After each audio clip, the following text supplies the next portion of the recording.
Assalamualaikum warahmatullahi wabarakatuh. Saya Erika Diah Puspitasari dari kelas 12 Bahasa akan menceritakan tentang sejarah Makam Medane.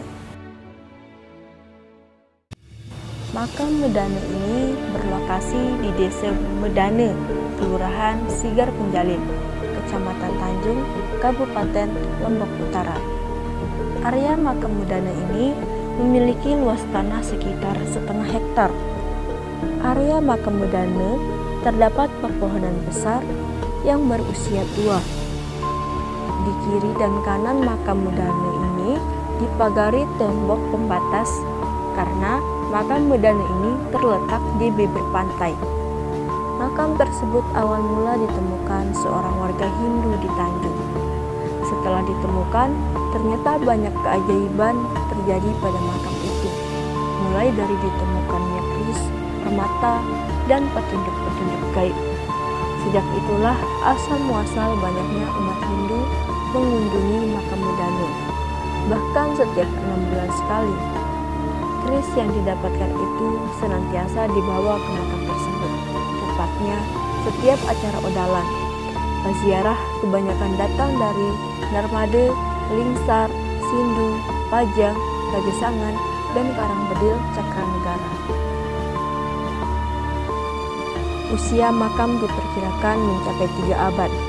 Makam Medane punya hubungan dengan 6 makam terkenal yang ada di Pulau Lombok, seperti Makam Luang Balok, Batu Layar, Mambalan, Pujanggi, dan Selaparang.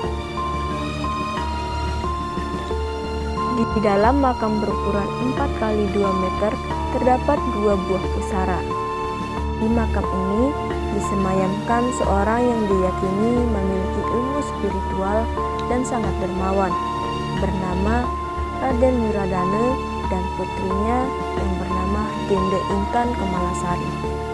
Konon cerita tentang Raden Wiradane, seorang laki-laki yang berasal dari Sukadane, Kecamatan Bayan. Ketika istri Raden Wiradane meninggal dunia, ia pergi melakukan perjalanan dengan putri sematawayangnya ke arah barat menuju Kerajaan Sokong.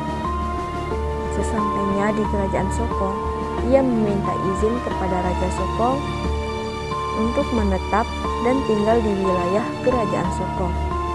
Permintaan tersebut disetujui oleh Raja Sokong untuk tinggal di wilayahnya karena kepiawaiannya dalam bertani.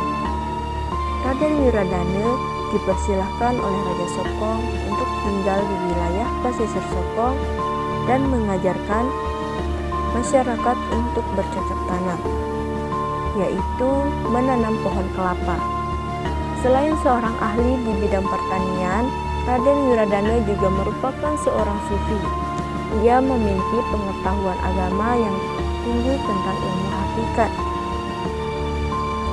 sehingga ia disegani di wilayah tersebut. Selain ilmu agama yang tinggi, ia juga dikenal sebagai seorang yang penderma, sesuai dengan namanya, Dana. Derma yang artinya pemurah dan bijaksana. Dari hasil bertaninya, ia membantu masyarakat yang kurang mampu dan mengajari masyarakat cara bercocok tanam. Sampai suatu hari ketika ia menjadi seorang yang kaya raya di wilayah Kerajaan Sokong. Berita tentang kedermawanan dan kebijaksanaan Raden Wiradane didengar oleh Bawaji, seorang petinggi raja. Bawaji merasa tidak senang dengan Raden Wiradane, yang akhirnya membuat Bawaji mengatur siasat untuk membunuh Raden Wiradane dan keluarganya dengan maksud agar dapat mengambil harta warisannya. Namun, setelah kematian Dende Kemalasari dan Raden Wiradane, Bawaji tidak dapat mewarisi harta kekayaan Raden Wiradane karena semuanya telah berubah menjadi batu, dan keturunan Bawaji tidak diperbolehkan memasuki area Desa Medane. Karena itu merupakan kutukan untuk Bawaji dari Raden Wiradane.